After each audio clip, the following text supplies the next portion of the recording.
past that is now lost forever. There was a time when the land was sacred and the ancient ones were as one with it. A time when only the children of the Great Spirit were here to light their fires in these places with no boundaries. When the forests were as thick as the fur of the winter bear. When a warrior could walk from horizon to horizon on the backs of the buffalo. In that time when there were only simple ways, I saw with my heart the conflicts to come. And whether it was to be for good or bad, what was certain was that there would be change.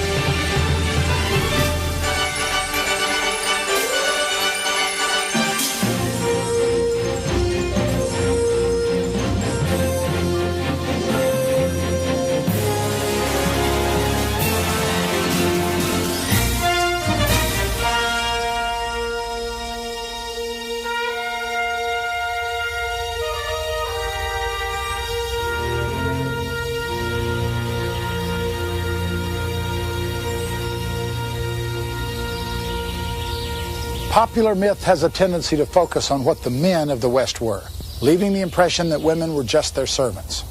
No doubt, when the first wagon trains left, some women were reluctant to leave their comfortable homes for the almost certain hardships of the trail.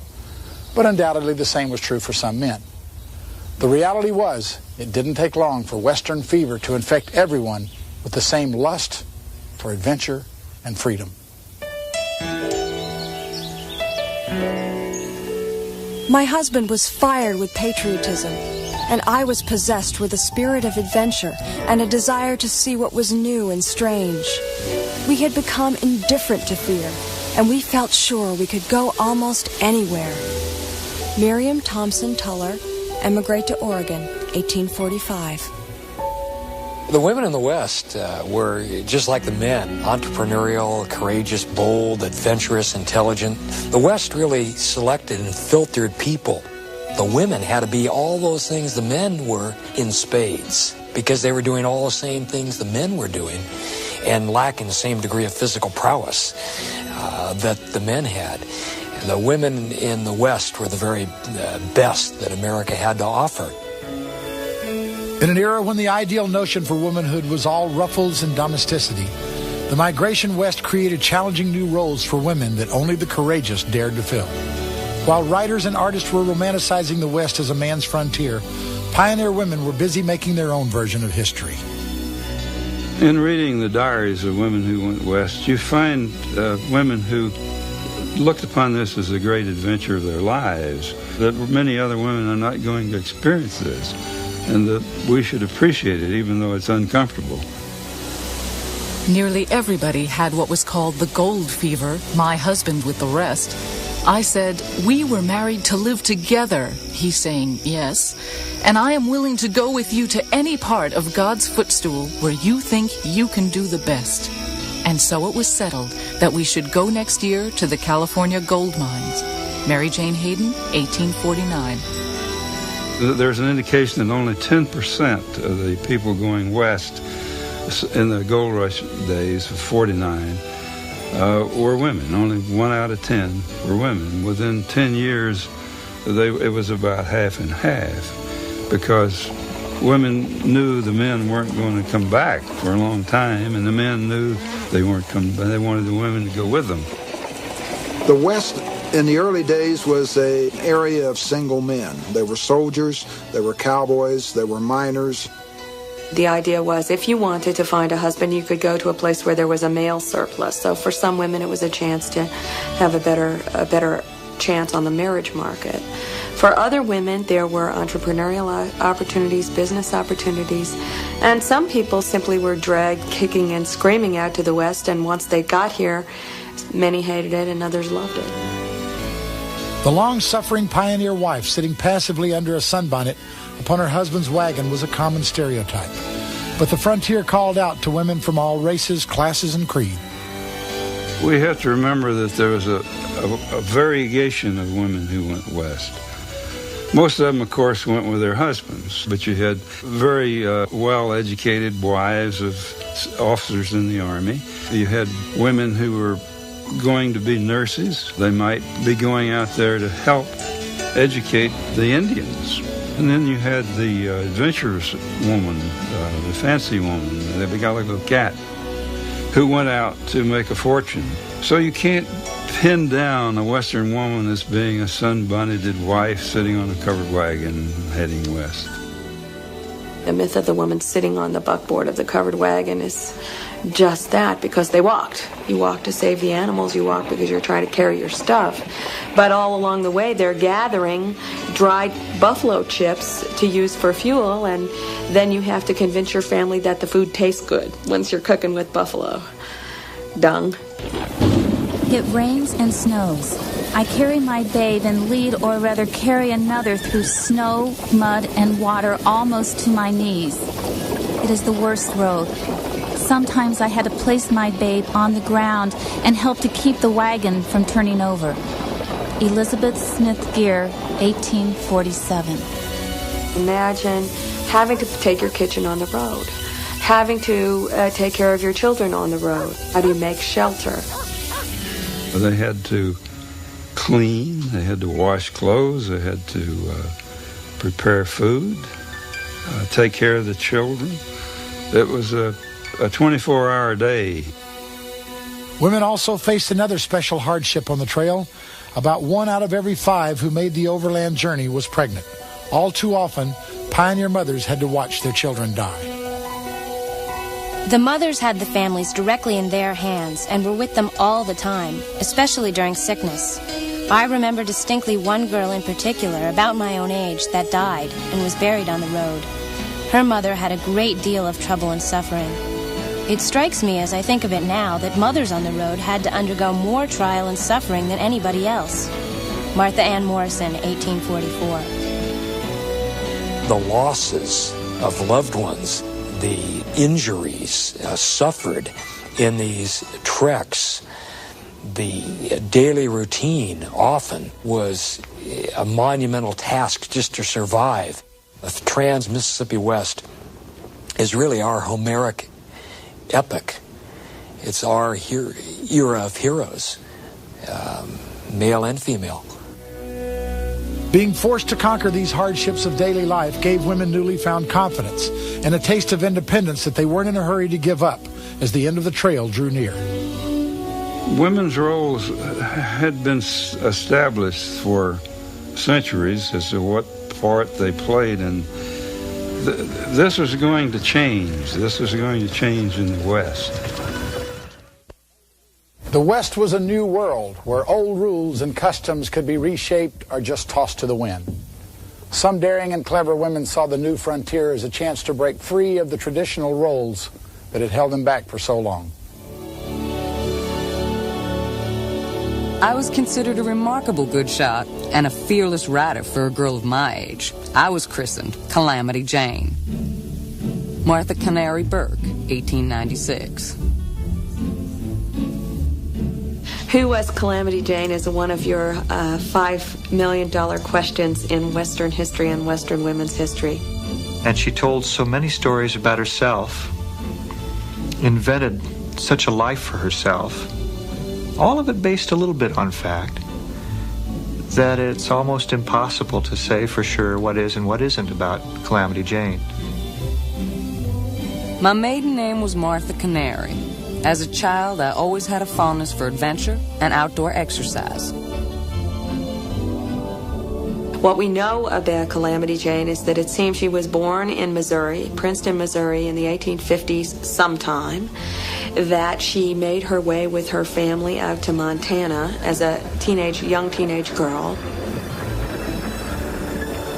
While on the way, the greater part of my time was spent hunting along with the men hunters of the party.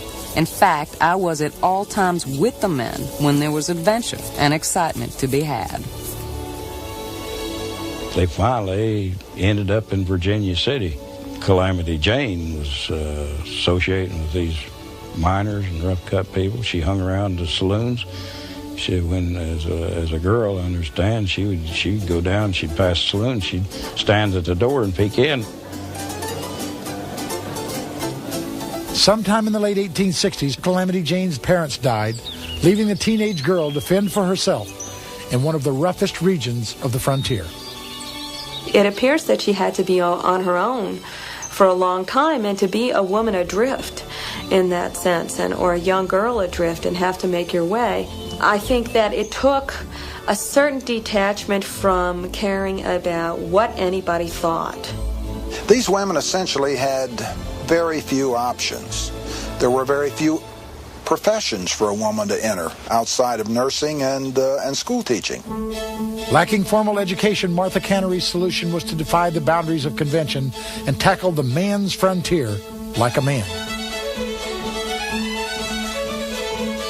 Her features were rough enough that she could pass as a man, and so she could do man's work and be paid for man's work. I met her in '79.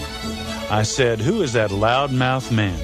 And the boss said, "That ain't no man, that's Calamity Jane, a Black Hills pioneer." She could drink, she could shoot, she could gamble, she could ride. Could drive a team of horses and a freight wagon. Could scout, could track, could do all of those things. There's no question about that, and that part of the legend seems fully substantiated by the facts. Canary was always on the move, from Montana to Arizona to Kansas and any place in between where she could find a warm bed and some cold booze.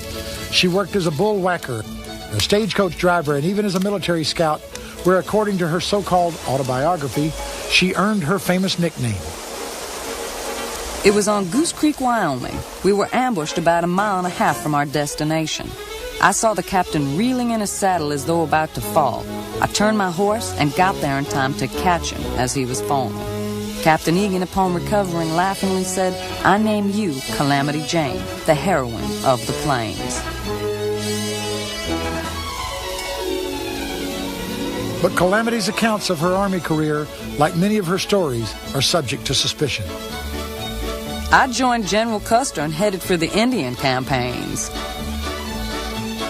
She almost certainly did not work for Custer during that Black Hills expedition, because she was spotted by no less than Buffalo Bill down in the Bighorns, and during that same summer of 1874, guiding a party of gold hunters.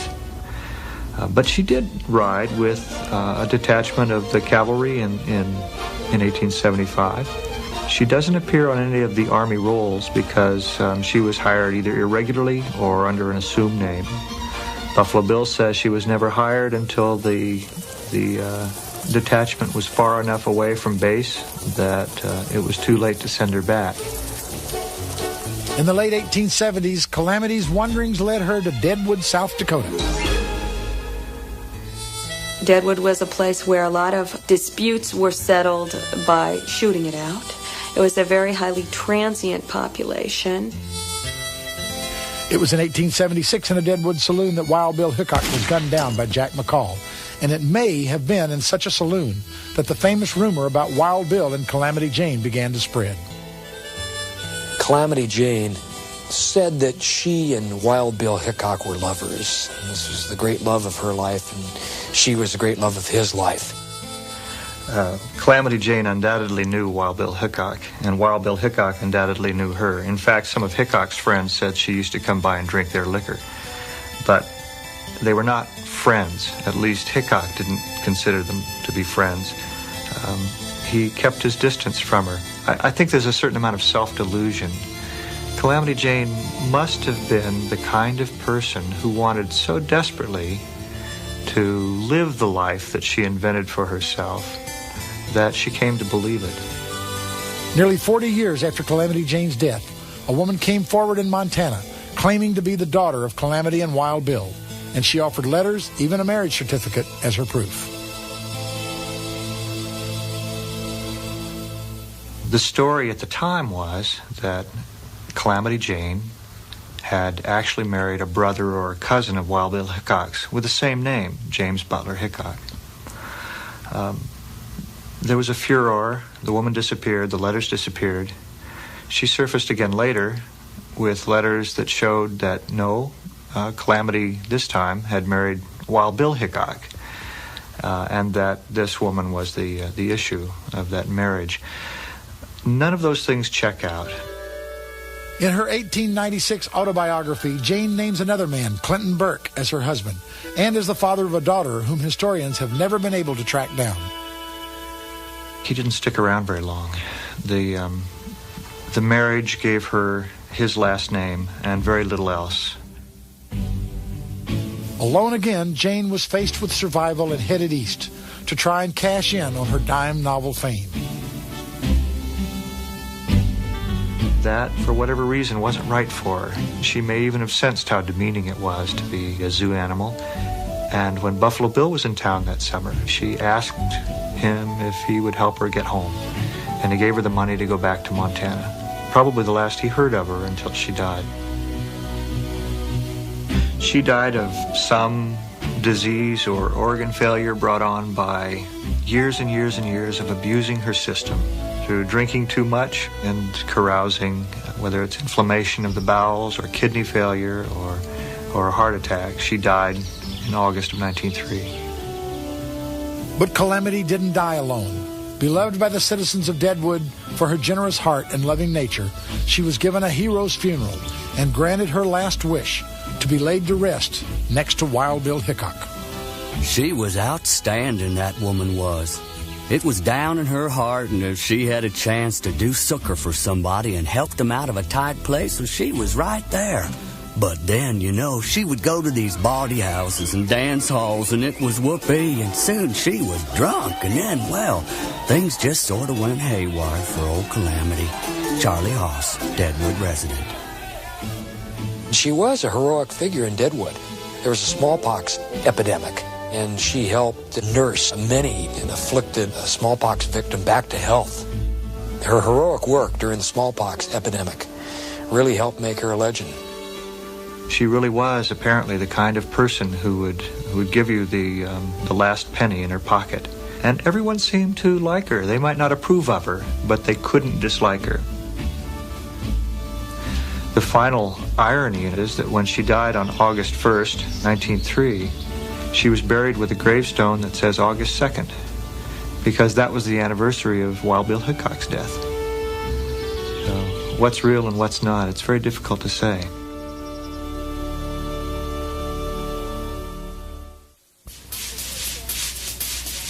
I think we're fascinated with wild women of the West, in part because we also have a new genre of literature, the dime novel, growing up, and that we had wild men of the West, people like Bill Hickok and Buffalo Bill and the various desperados, and that once you kind of used up that genre, you were looking for a wild woman to maybe write a new twist into the story, a new plot twist. Of all the noted women ever mentioned by word or pen, none in history have been more brilliantly daring than Belle Starr, champion and leader of robbers, herself a sure shot and a murderess, who was a terror alike to those she hated and to false friends. Alton B. Myers, writing in the employment of publisher Richard K. Fox, 1889. It all began with a reporter for the National Police Gazette who was sitting on the streets of Fort Smith, Arkansas, when the news broke that Belle Starr had been killed at Younger's Bend. Well, Belle Starr, the bandit queen, I mean, that just rolled through his head, and hell, by August he had this novel. She never robbed a stagecoach in her life. She never rode at the head of a bandit gang. It's all pure fiction. I mean, as far as a woman, there's nothing attached to her in history at all. Who really was Belle Starr? Was she the deadly outlaw queen of dime novel fame? Or just an unlucky woman, guilty by her association with some of the most notorious criminals of the day? Her legend begins in Jasper County, Missouri, in a genteel Southern family just before the Civil War. Myra Belle Shirley was her name originally. She was raised properly in Carthage, Missouri, went to a female academy. educated in the classics, played the piano, and so she was a proper young woman until the Civil War erupted. At the outbreak of the war, Missouri was a state divided. Groups of vigilante bushwhackers like William Clark Quantrill and his Confederate guerrillas roamed the countryside, harassing the Yankees and violently defending their homeland.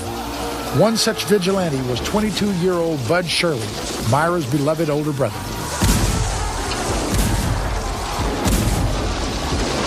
In June of 1864, Bud's short life came to an end with a shot in the back from a Union soldier's rifle. When 16-year-old Myra Belle came to claim the body, the legends about her began. Myra Shirley appeared with a belt around her waist, from which swung 2 big revolvers, one on each side. She was not timid in making it known among those she saw that she meant to get revenge for her brother's death. Miss Sarah Musgrave, witness. The fact that her brother was killed by Union soldiers who she hated, this probably was in her system all her life.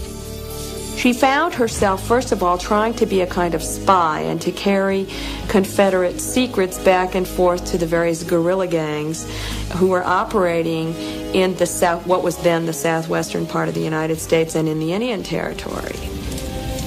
As the war came to an end, the Shirleys were burned out of their home and fled to Dallas to start a new life. Meanwhile, many of their Confederate guerrilla friends were becoming full-fledged outlaws, like Frank and Jesse James and Cole Younger and his brothers, who sometimes sought shelter at Belle's father's farm. Young Jim Reed, another of Quantrill's guerrillas and Belle's childhood sweetheart, was already at odds with the law when he married Belle in 1866. The thing about Jim Reed, after they married, he still had his old guerrilla ways of things he'd learned riding with Quantrill. He never broke away from it. Jim Reed was hardly a model husband and father for Belle and their 2 children, Pearl and Eddie. He had a gambling habit, chased other women, and took part in a number of high-profile crimes. Last night about dusk, the stage bringing the United States mails and 11 passengers was stopped by 3 armed men who cut the front horses out, made the passengers get out, and took all their money and jewelry. Dallas Daily Commercial, April 10, 1874. The dime novelist cast Belle as a participant in these famous heists. Belle was not involved in this. She was still at home with her parents, with her 2 children. Jim continued on with his spree. The warrants were still for him. He was finally captured and near Paris, Texas, and killed by a deputy sheriff there. After the death of Reed, according to the fictionists, she was supposed to have been playing a piano in the saloon and writing songs and kicking up her heels around Dallas. Contrary to the myths, Belle and her children were left destitute after Reed's death. In June of 1880, Belle married her second outlaw. Sam Starr, a Cherokee Indian from a family of horse thieves, cattle rustlers, and whiskey peddlers, brought his new wife and her children deep into the Indian Territory, to Younger's Bend, a secluded spot on the Canadian River with a reputation as a hideout for fugitives. As long as Belle lived with him with the Cherokee, she could live in the Indian Nation with her children. Otherwise, she could have been thrown out. So she stuck with Sam regardless of what kind of a rat he was, I think. On the Canadian River, far from society, I hoped to pass the remainder of my days in peace. But it soon became noised around that I was a woman of some notoriety from Texas. And from that time on, my actions have been severely criticized. My home became famous as an outlaw's ranch long before I was visited by any of the boys who were friends of mine. Jesse James first came in and stayed several weeks. Belle Starr, 1888. Belle's soft spot for outlaws like Blue Duck, a convicted murderer, contributed to her bad reputation. Rumors spread that she helped fugitives escape to nearby Robbers Cave. But aside from playing hostess to the occasional desperado, Belle herself stayed out of trouble until 1882, when she and Sam were arrested for stealing a neighbor's horses. The very idea of a woman being charged with an offense of this kind was sufficient to fill the courtroom with spectators. While she could not be considered even a good-looking woman, her appearances of that kind as would be sure to attract the attention of wild and desperate characters. Fort Smith, New Era, February 22nd, 1883. Belle and Sam pleaded innocent, claiming that Sam had the measles when the horses were stolen. The jury didn't believe them. Isaac C. Parker, the hanging judge, sealed their fate. Both Belle and Sam were sentenced to 9 months at the House of Correction in Detroit. Pearl, my dear little one, I shall be away from you for a few months, baby, and have only this consolation to offer you, that never again will I be placed in such humiliating circumstances. It won't take long for time to glide by, and as we come home, we will get you, and then we will have such a nice time. Bye-bye, sweet baby mine. Belle Starr, 1883. 6 months later, the Starrs returned home. Belle wanted to clean up their reputation, but outlaws kept on dropping by, and Sam kept on getting into trouble with the law. He was shot to death in a duel with his nemesis, the Indian policeman, Frank West. Widowed again, Belle and the now teenaged Pearl and Eddie faced eviction from their home in the Cherokee Nation. So she turns around and moves in with Jim July, or moves Jim July in with her, who was another Cherokee. Jim July was a fugitive himself. Belle tried to keep her new husband out of trouble while she vowed that no more outlaws would be welcomed at Younger's Bend. She had leased part of her land there on the Canadian to a fellow named Edgar Watson. Watson's wife and Belle were very good friends, and in their chit-chat, Watson's wife revealed that her husband was wanted for murder in Florida, and that he was a fugitive from justice. This stirred Belle up considerably. Belle told Watson to pack up and get out of Younger's Bend, and he refused. And she says, okay, maybe the marshals would like to know that you're wanted for murder in Florida. And this probably was what she shouldn't have said. On a brisk February morning, Belle rode partway to Fort Smith with Jim July, who was heading to a court hearing. Then she started home alone. As she rode on towards the crossing of the Canadian River, but there was a man standing in the corner of the fence, and as she passed, why, he let her have it with a load of buckshot. And then he walked up to her after she lay on the ground in the mud and fired a load of turkey shot in her face. The tracks and everything in the corner of the fence all went to Watson's home. They were single footprints, and they arrested Watson. They couldn't find enough against him to bind him over for trial.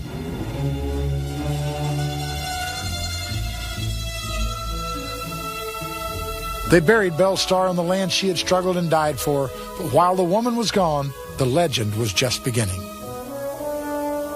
Well, she never was a wild woman, except in the imagination of the dime novelist that originated it. She was a survivor. She had to be. She survived the war. She survived 3 outlaw husbands. She had to be a survivor. He even survived everything except the 2 loads of buckshot that killed her.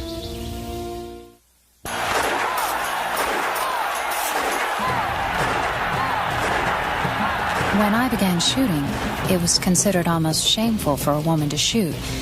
That was a man's business, you see. It was uphill work, for when I began, there was a prejudice to live down. Annie Oakley, 1917. When it comes to the ideal of the strong, independent woman of the West, no character in history seems to fit the image better than Little Sure Shot, the champion sharpshooter, Annie Oakley. It didn't matter that she wasn't from the West and never lived west of the Mississippi. Nonetheless, she was the Westerner. She embodied all those traits that people like to think belong to a Western woman. Phoebe Ann Moses, later to become the world-famous Annie Oakley, was born in 1860 in the backwoods of Darke County, Ohio. When she was 6 years old, her father died, and Annie learned to trap and shoot small game just to put food on the family table. I was 8 years old when I took my first shot, and I still consider it one of the best shots I ever made. Annie Oakley. She had enough of an eye, enough of a natural sense of aim that she proved to be very proficient. It became important to the family because she became a major provider for the family. But even with Annie's help, her mother couldn't feed 4 hungry children alone. At the age of 10, Annie was sent to live with a local farmer and his wife. In later years, Annie refused to give the name of the couple who severely abused her for 2 years. She would only refer to them as the Wolves. Her foster parents would beat her and lock her in a dark closet for hours and hours at a time. It's a terrible thing to imagine America's sweetheart growing up this way. I think it's one of our great kind of dark secrets of our heritage. They were unusually strict, I gather, cheap, mean. They lied to her. They told her folks, in fact, they told her mother that she didn't want to go home. And they told her that her mother didn't want her back. It was a very unnatural and nasty situation. She was a slave for 2 years. I think her personality was probably strongly affected by that time. There's a suppressed anger in her for the rest of her life. In 1872, Annie ran away from the Wolves and was eventually reunited with her family. To help supplement their income, she began supplying local merchants with fresh game to be shipped to hotels and restaurants in Cincinnati. People around town appreciated her skill as a hunter because it was said that there was never any shot in the food that the diners ate when it had come from her because she always made her shots in the head. By the time I had reached 14, I had paid off a mortgage on my father's homestead with money earned from the sale of game and skins. Annie also showcased her rifle skills by entering and winning a number of local turkey shoots. Her growing reputation would lead to a fateful meeting with the showman and sharpshooter Frank Butler. Frank Butler was an Irish immigrant who came to this country and worked his way to a place on the American stage. This is at a time in American history when shooting, sport shooting, and competition shooting was very popular, and Butler was good at it. While passing through Ohio, Butler met a man who challenged him to a match with a local unknown. I almost dropped dead when a little slim girl in short dresses stepped out to the mark with me. I was a beaten man the moment she appeared. Right then and there, I decided if I could get that girl, I would do it. Frank Butler, 1924. They shot evenly for 24 birds, and on the 25th bird, he missed. But he was a very gracious loser. He thanked her for the match, complimented her on her skill, and then courted her for a year. There's a charming little girl. She's many miles from here. She's a loving little fairy. You'd fall in love to see her. Her presence would remind you of an angel in the skies. And you bet I love this little girl with the raindrops in her eyes. Frank Butler, 1881. He was in his 20s when they met. She was 15, and yet within a year, they were married. The story is that Butler's partner, a fellow named Graham, was ill, and she was called up as a member of the audience and was so obviously good at it and so charming and such a novelty to the audience that Graham was never heard of again. At some time, she adopted the name Oakley as a stage name, and nobody knows why, and Butler and Oakley became a shooting sensation. From that day to this, I have not competed with her in public shooting. She outclassed me. Frank Butler, 1925. He gave up his shooting and everything for her, so he must have thought an awful lot of her. He knew she was better than he was. Frank took on the role of business manager for the act, and Annie became the star attraction. In the winter of 1884, they happened to be on tour in New Orleans at the same time Buffalo Bill's Wild West was in town. In the spring of '85, Annie Oakley tried out, sold everyone who saw her very quickly, and within 15 minutes apparently had her first contract with the Wild West. From her very first performance with Buffalo Bill's Wild West, Annie Oakley was a sensation. She handles a shotgun with an easy familiarity that causes the men to marvel and the women to assume airs of contented superiority. Springfield, Massachusetts Republican, 1897. She could do miracles with a rifle. It was just incredible. Frank would stand there with a cigarette in his mouth, and she was a long ways out there, shoot it out of his mouth, and she never missed. She shot using mirrors. She shot using more than one gun. In some years, she rode bicycles and shot from the back of a bicycle. In some years, she rode horses. She had some sort of magnetism that can only come from within. In private, she was quiet and reserved, but in public, she could reach the masses. Among Annie's biggest fans was Chief Sitting Bull. He honored her with an Indian name meaning Little Sure Shot and adopted her as one of the Sioux people. One of the things that must have impressed Sitting Bull, that is her skill at handling a man's weapon. She was a woman who could take care of herself, who was confident of herself and her skills, and yet who was never threatening to the men she was with. When the Wild West went abroad to Europe, little Annie from Ohio became an internationally famous star. All of the performers of the Wild West were invited to give a special performance for the Queen of England. The performers were presented to the Prince, Prince Edward, and his wife, Princess Alexandra. And Annie Oakley marched up and shook Alexandra's hand. Instead of walking up and curtsying to the king-to-be, she shook Alexandra's hand. You'll have to excuse me, please, because I'm an American, and in America, ladies come first. Annie Oakley to the Prince of Wales, 1887. There's no question that she was the highest paid performer in the show, aside probably from Buffalo Bill himself. But Annie Oakley stated a few times that she was making as much as 5 times as much as the cowboys. She had a reputation for being a tightwad, for being very close with her money. She and Frank banked as much as they could. Annie and Frank toured with other Wild West shows, and she even tried her hand at acting, but they were always loyal to Buffalo Bill. Then in 1903, an item appeared in the national newspapers that would bring out the fighter in America's sweetheart. Annie Oakley, the most famous rifle shot in the world, lies today in a cell at the Harrison Street station for stealing the trousers of a Negro in order to buy cocaine. Chicago American, August 11th, 1903. Well, of course it wasn't true. She was so outraged. It so went contrary to her character that she sued against every newspaper that had run that story. And she won in virtually all of them. I think that below the surface was always a very strong need for her to prove herself a good person, a worthwhile person, a strong person. And when she was challenged on it, that suppressed anger would burst forth. As I have taught over 15,000 women how to shoot, I modestly feel that I have some right to speak with assurance on this subject. Individual for individual, women shoot as well as men.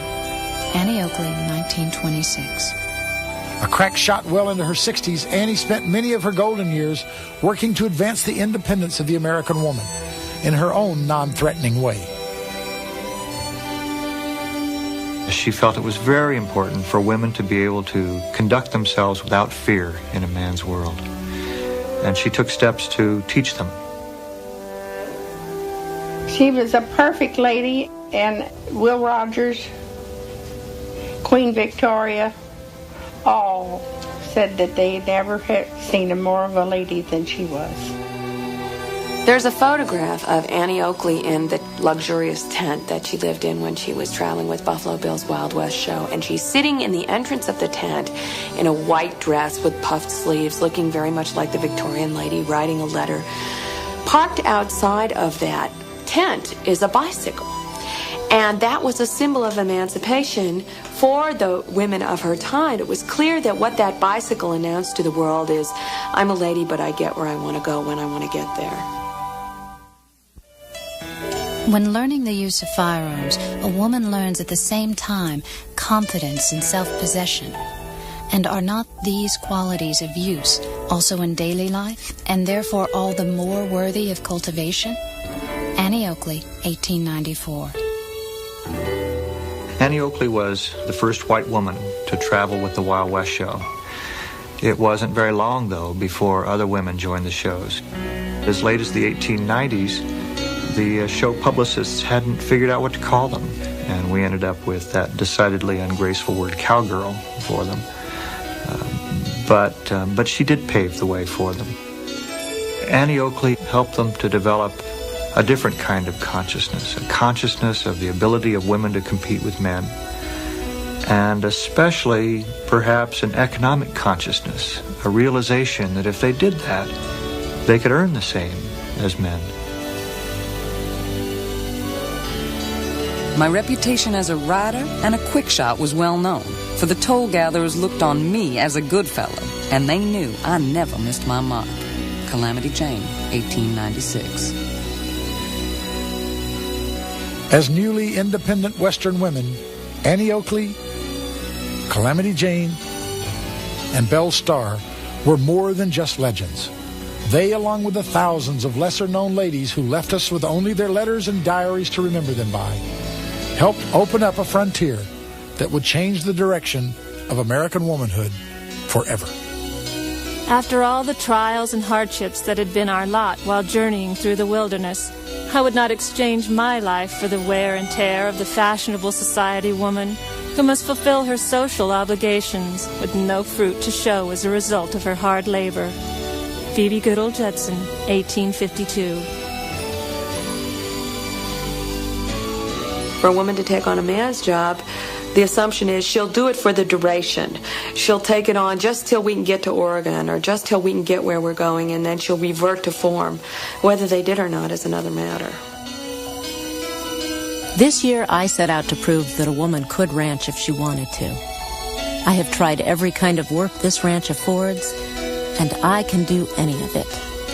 Eleanor Pruitt Stewart, Wyoming Homesteader, 1909. I think a dozen western states gave the vote to women before the first eastern state did. So there's some very real gains politically and socially for women in the West. They first served on juries in the West. They didn't face the older established structures and institutions that were predominant on the East Coast. The West was fluid and dynamic, and it was the kind of environment, therefore, that gave great opportunity to men and women alike. I think the reason that women in the West first threw off the shackles of the system was because they had to. They had to fight for survival. Out there alone, they suddenly realized that for the first time in their lives, they were free. It was going to be rough. They could do what they damn pleased. They didn't have to ask a male, can I do this? They had to do it. Any woman who can stand her own company can see the beauty of a sunset and is willing to put in as much time at careful labor as she does over the wash tubs will certainly succeed, will have independence and a home of her own in the end. Eleanor Pruitt Stewart, 1909. When women went west, there was no way for them to have imagined the hardships and challenges they had encountered. It's a tribute to their underlying strength and spirit that they not only rose to meet those challenges, but at the same time overcame the customs that defined them as the weaker sex. These extraordinary women were trailblazers in every sense of the term.